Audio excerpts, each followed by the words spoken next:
HighBridge, a division of Recorded Books, presents Autism and Your Teen: Tips and Strategies for the Journey to Adulthood by Blythe Grossberg Psyd.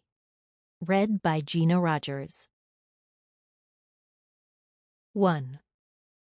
7 Messages for Parents of Teens and Young Adults on the Spectrum. This book is written to help you navigate the sometimes bumpy path of raising a child on the autism spectrum.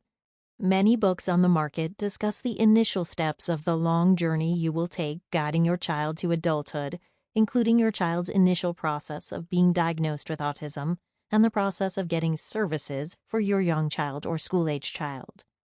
This book picks up where those books leave off and covers adolescence and the young adult years, ages 11 through 21 years. The chapters herein offer guidance for parents with children all along the spectrum and with differing levels of skills. Throughout, autism spectrum or autism spectrum disorder, ASD, will be used to refer to a group of developmental differences marked by difficulty with social interaction and communication and by repetitive behaviors and restricted interests. The spectrum includes people with autism and what was formerly known as Asperger's syndrome. The terms lower and higher functioning refer to the degree to which a person can speak and the degree to which the person's intelligence can be measured in a conventional manner. These terms are not meant to convey moral judgment, as those with lower functioning forms of autism can also have considerable talents. I also use different pronouns to refer to your child, including she and he, but this book is also inclusive of teens and young adults who are transgender or gender fluid. In writing this book, I want to acknowledge how complicated your children's journey to adulthood can be, and how confusing, rewarding, financially staggering, and bewildering it can be for you as the parent. I also want to acknowledge that although this book provides strategies and tools, there is no one right way to raise your child. You also don't need to feel guilty if you can't follow up on these suggestions. I find that a lot of burdens are placed on parents of teens and young adults with autism, and you are often asked by teachers, doctors, and other members of the community to do more, while you may also be holding down one or more jobs, caring for other children or parents, and trying to pay the bills. There is always a limit to what you can do, emotionally, practically, and financially. Find the strategies that work for you, and don't burden yourself with the others.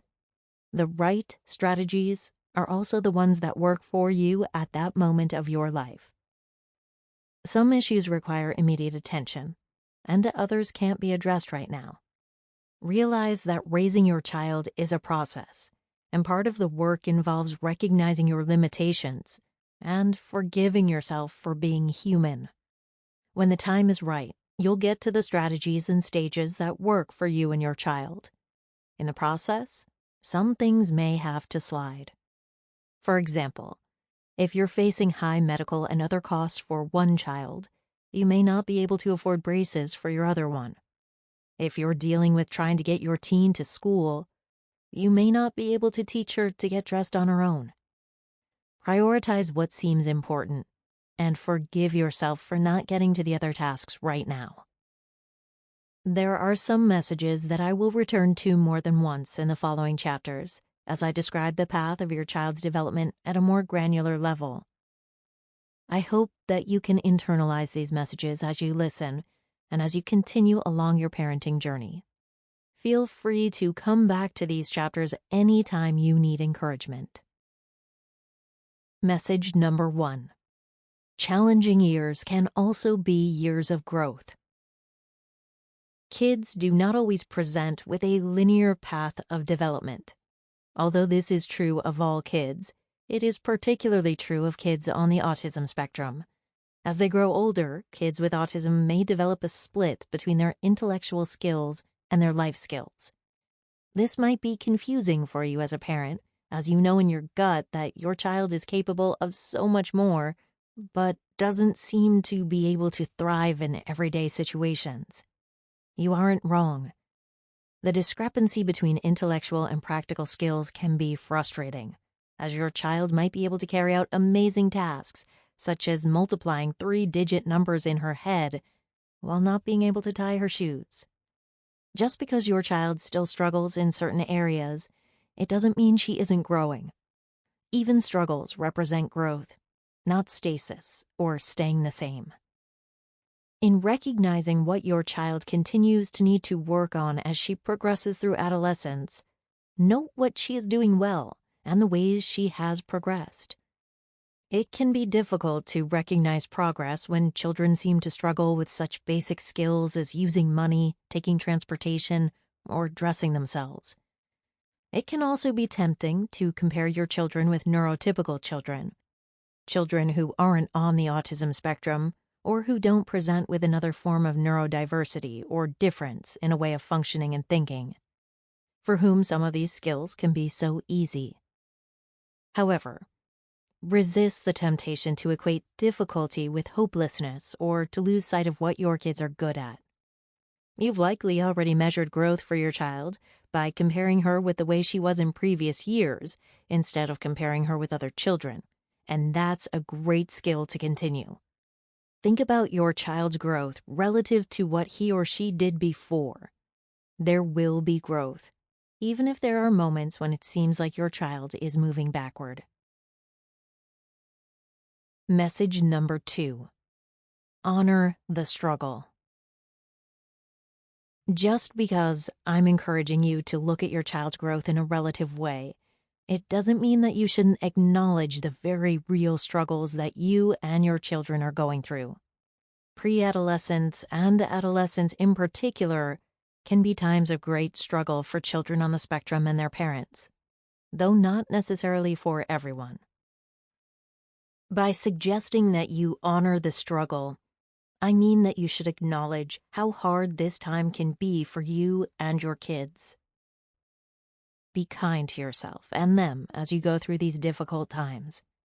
Recognize that while it isn't always easy, your child's struggle may represent growth.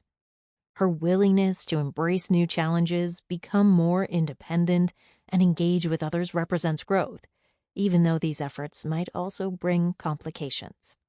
For example, many children with autism become more willing to understand social interactions and complications as they grow older. This represents true growth, but it also means that they also might become very frustrated as they come out of their shell and try to make sense of the world. Seeing struggle as progress may help as you go through these times of readjustment with your child. Message number 3. Honor your instincts as a parent. You know more about your child than so-called experts. You are in the best position to know what your child needs and the people he or she should work with. Although you can call on experts, you will be a vital part of the process of helping your child and figuring out what she needs. Trust yourself. If you sense something isn't working, honor your instinct. If a person you're working with isn't taking the time to know your child and her history, consider switching to someone who will acknowledge your perspective as a parent and work with you as a partner. As more and more professionals are trained to work with autism spectrum disorders, you can find someone who understands the particular struggles and triumphs of a child on the spectrum and those of her family. Message number 4. You are a person, too. It's easier said than done, but if you are fortunate enough to have a partner, spouse, parent, friend, or trusted babysitter who can help you, call on that person. Carve out time for yourself. And when you're away from your child, don't spend the time making phone calls on his or her behalf or ruminating about his or her future. Instead, spend the time truly relaxing and being a person, whether that means sitting in a hammock reading or, because it's great to keep a bucket list, skydiving. Many parents are tempted to spend their free time writing their son's IEP, Individualized Education Program, or calling their daughter's ABA, Applied Behavior Analysis, therapist. Don't if you can possibly manage it. This can be difficult for parents who have to work, not to mention parents who have to work multiple jobs, and those who are parenting solo. The chapters that follow will help you identify resources, many of them free, that can help you. Surround yourself with people who understand. That means you might decide not to be around families who don't get your child. Find people who have children on the spectrum or who are sympathetic to its struggles. You'll feel empowered if you do, and you'll have sources of strength and people to call on in moments of crisis. Mindfulness training can also be a way to relish the present and to step back and see your child and yourself in a non-judgmental way. Chapter 8 includes more details about how to help yourself, and in doing so, help your child. Message number 5. There are people who can help. One of the most difficult things about parenting a child on the spectrum is that it can be very isolating. If you have a child who tends to throw tantrums or who can be aggressive, it can be hard to find social outlets. As a result, parents might feel that they are locked in their house. However, just as parents need to get out of the house when they can, they also need to find people they trust. The world of autism has changed in recent years so that there are doctors, therapists, and even dentists who are knowledgeable about children on the spectrum and who are set up to help them. You don't need to work with people who don't understand, and you can get the help you need. Each step of the way, you can find people who understand your child and who won't, for example, gasp when your child has a tantrum in the waiting room or can't floss her own teeth. There are more and more children with special needs and professionals who are trained to help them. Don't settle for good enough. There are people who will not only accept your child but also celebrate his or her strengths. These are the people you should work with, and who will make you feel less alone. In addition, there are more and more parents like you, eager to find a world in which people who are not neurotypical can feel comfortable. You are not alone. Message number 6. We're discovering new things every day. There's hope. One of the most exciting things about the world of autism spectrum disorders is that researchers and those who provide services are making new discoveries every day. In addition, as more and more kids who were diagnosed with autism as young children enter adulthood and are the beneficiaries of proven, validated treatments, we have a better sense of what they are capable of. There are now better services for young adults on the spectrum, including assistance in the transition to independent living. And there are even employers who understand the benefits of employing people at all levels of the autism spectrum. Kids are being educated in what autism is.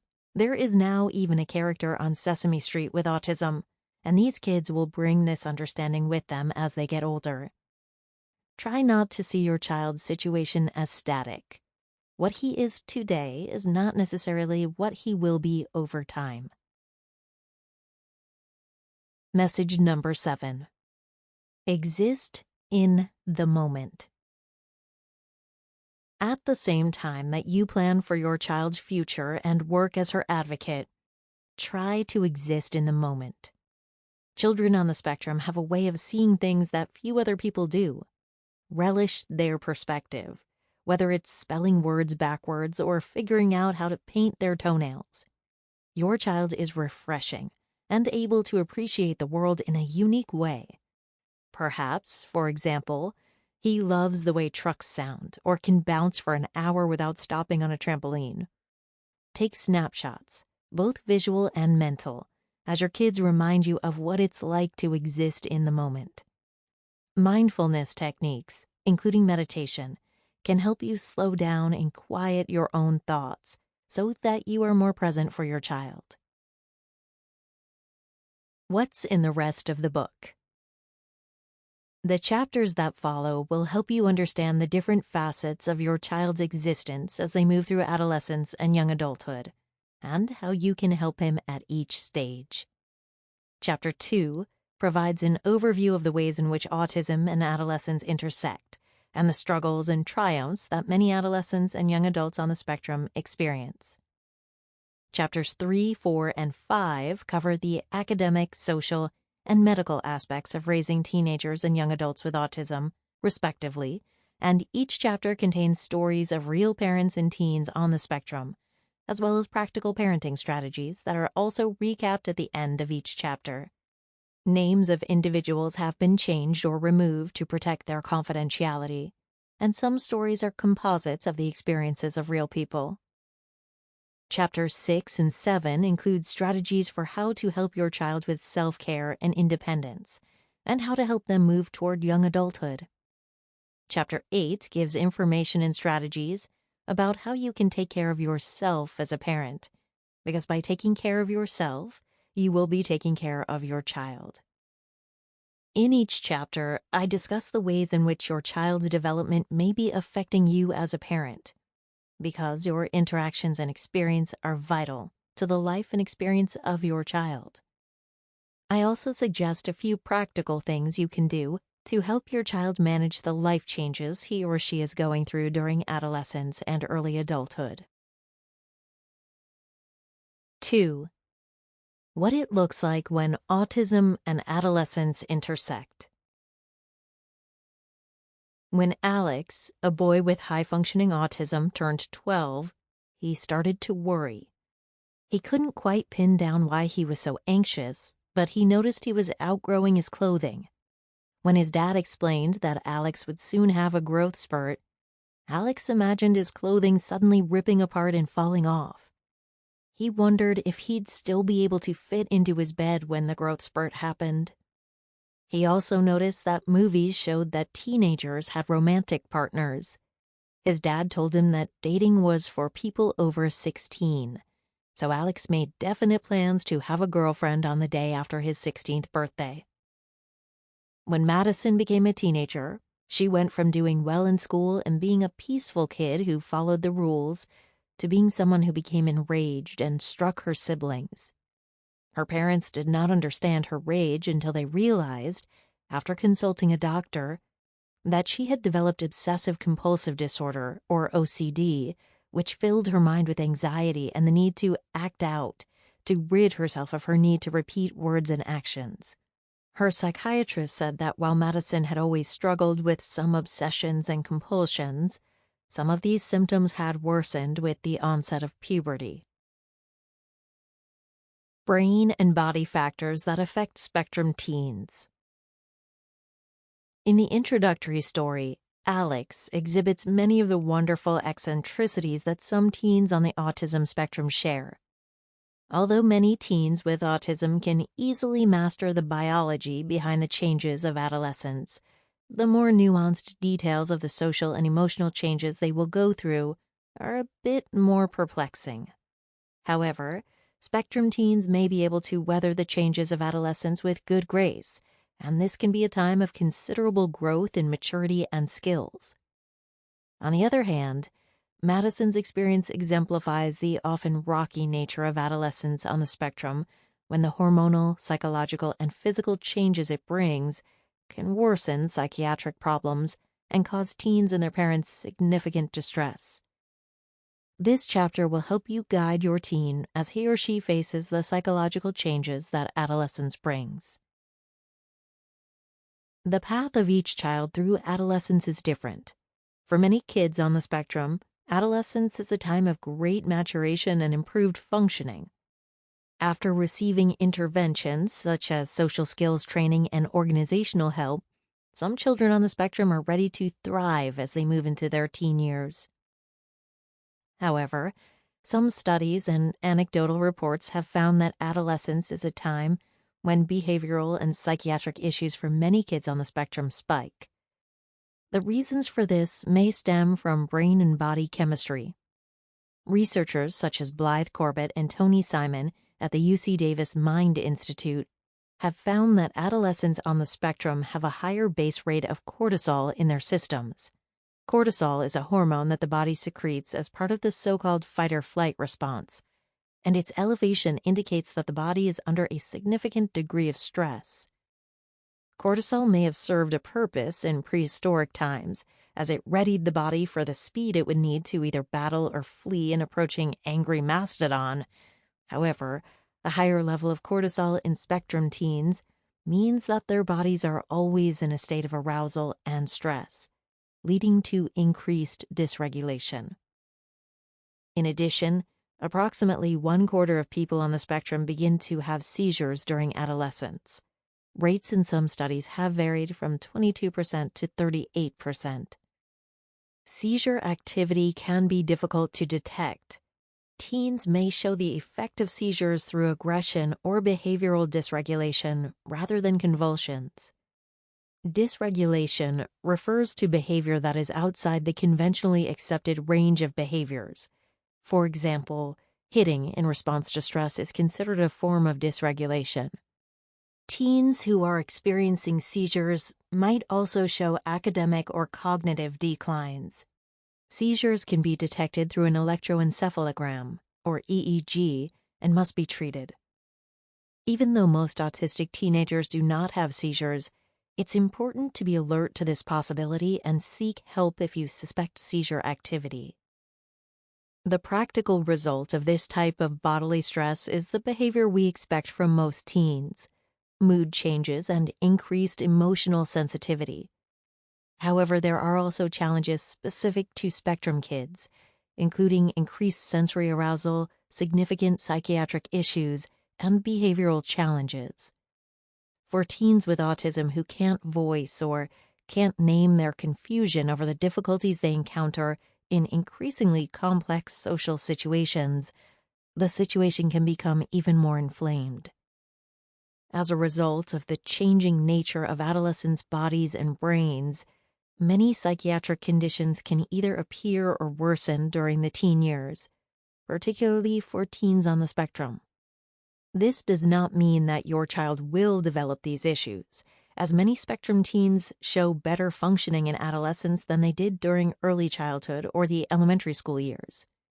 However, some teens on the spectrum develop psychiatric conditions or symptoms for which they need professional help.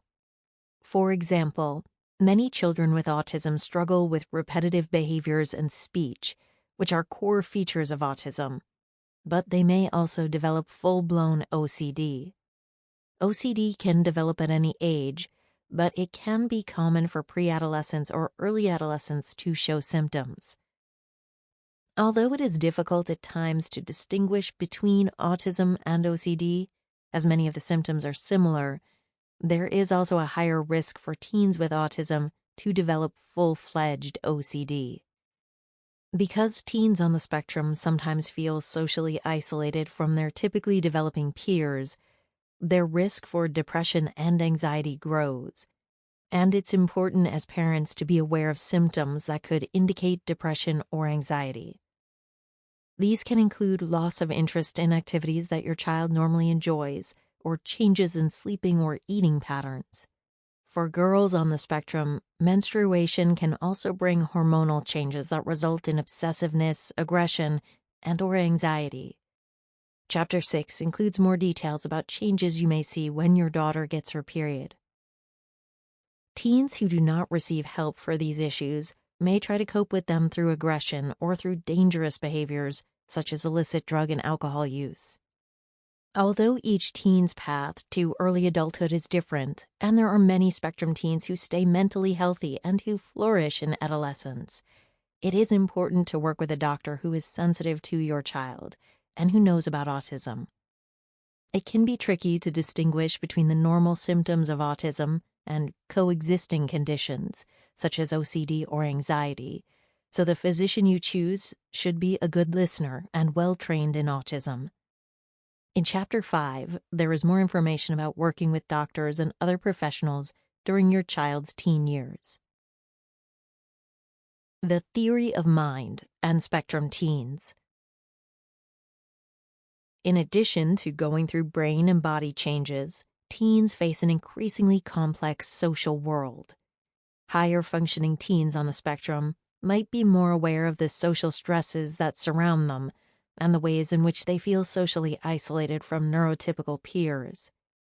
Even though they might appear less mature than their neurotypical peers, they still have the same desires and confusions as everyone else. However, most teens on the spectrum lack the social intuition that can help guide them through these situations, making them more anxiety-provoking. Spectrum teens' misunderstanding of the way maturation works may complicate the situation even more. For example, while all teens struggle to understand how they are going to grow up to be adults and how their bodies will slowly change, spectrum teens may show less intuition about the way maturation works. Alex, in the anecdote that began this chapter, was a 12-year-old boy on the spectrum who thought that he would be able to acquire a girlfriend the day after his 16th birthday. And he was significantly worried about being able to fit into his bed after what he expected would be an overnight growth spurt. Spectrum teens who also wonder about their sexuality or whose sexuality is contrary to what is accepted by their families or extended social network may suffer additional stresses. Just as many neurotypical teens who are gay, lesbian, transgender, or bisexual do.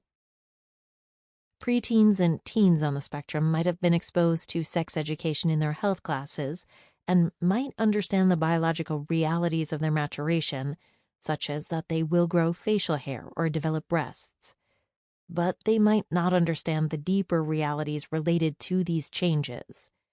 In part, this situation is a result of their slower development or relatively immature development of executive function skills. These skills, including the ability to regulate behavior and function in a cognitively flexible way, help children and adolescents develop the ability to deal with ever-changing complicated social situations. Many researchers, such as Elizabeth Liz Pellicano, believe that there is a connection between the immature state of executive function skills and the lack of development of what is called the theory of mind. This is the idea that people with autism do not always understand that other people have different beliefs and thoughts than they do. In other words, people with autism tend to assume that other people think exactly as they do, and some researchers, such as Simon Baron-Cohen, one of the top scientists in the field of autism, believe that the theory of mind is the central or defining feature of autism. The maturation of one's executive functions, which are controlled largely by the decision-making front part of the brain called the prefrontal cortex, is essential to beginning to understand the complex social relationships that begin to develop during adolescence. Therefore, the cognitive and social stresses that teens face as they think about how they will mature, develop romantic relationships, and fit in with their peers may be compounded in spectrum teens by physiological and brain factors. Teens on the autism spectrum may experience added stress and show increased receptivity to stress. In addition, outlets such as voicing their fears and worries may not be available to them, as they can't always express themselves or understand how they are feeling. This all adds up to stress, for which spectrum teens may seek outlets such as aggression toward family members, the use of drugs or alcohol, or the escape into endless video games. Chapters 4 and 6 have information to help you deal with these challenges. The light at the end of the proverbial tunnel. Eventually, although adolescence for some people on the spectrum can be a time of great difficulty, cognitive development will help some spectrum teens as they age.